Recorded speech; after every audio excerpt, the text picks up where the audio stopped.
When we're gathering images on set, there's a shared vocabulary and approach. At the most basic, we're talking about exposure, ratios, and guiding the eye with how much or how little light we give to a particular object or region of the frame. From there, we can begin to fine-tune the quality and the color of that light and the way it interacts with various contents of the frame. And yet, when we get into color and we're finessing these very same elements, the language and the toolkit completely changes. Now we're talking about lift and gamma and gain and curves and qualifiers and offsets. The list goes on and on. My question is why? I think we can all agree that this isn't a good thing. Anyone who's ever sat in a grading suite knows the confusion and inefficiency that this insider lingo can lead to. So today I want to look at 3 reasons why filmmakers and colorists so often speak different languages and some things we can do to remedy it.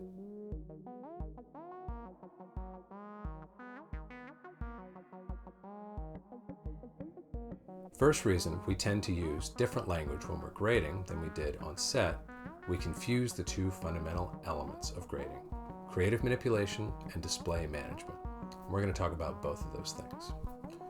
Creative manipulation is what most of us think of when we're talking about color grading. It's about collaborating to finesse the filmmaker's creative vision. This involves creating an overall look as well as fine-tuning individual shots. And as the name implies, this is a fundamentally creative pursuit.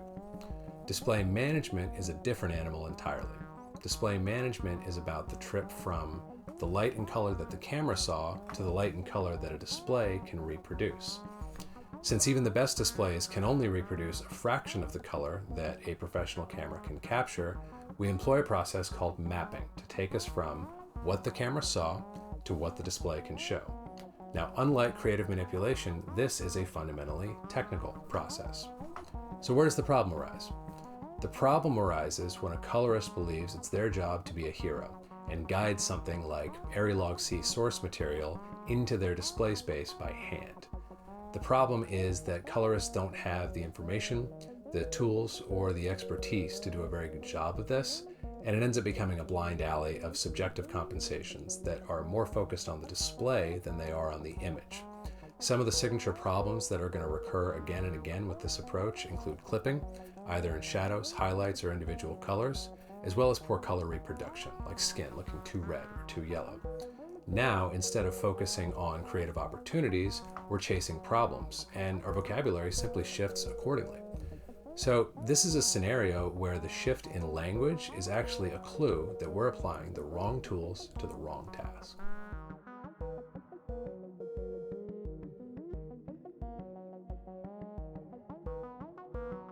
Reason number 2, why we tend to use different language when we're grading than we do on set. Colorists have inherited a lot of their tools and vocabulary from video engineers and not from filmmakers. This legacy is alive and well today, and it really takes conscious effort on the part of a film colorist to develop tools and seek out techniques that are consistent with the goals of filmmaking rather than those of broadcast video.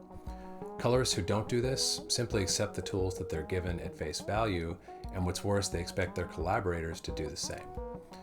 As a rule of thumb, if you're in your grade and you're making an adjustment that doesn't have a real-world analog, or you're not sure what that real-world analog would be, you probably don't need to make it, or you need to find a way to make it in a more grounded way.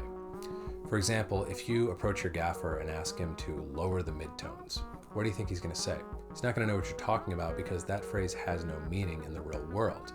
But if, for example, you were to ask him to add some negative fill, he's going to be able to help you out because you're expressing your goals in terms of physical light and shadow. So here again, we can see that this shift in language is actually pointing out a deeper problem, a fundamental mismatch in the way we're approaching crafting our images.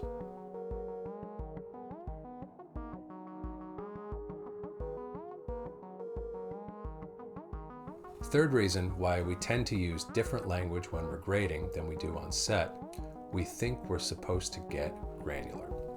Too many of us labor under the illusion that we're supposed to immediately dive into individualized shot tweaks in our grades and spend most of our time there. We cast a critical eye on every detail and unleash specialized tools on each of them.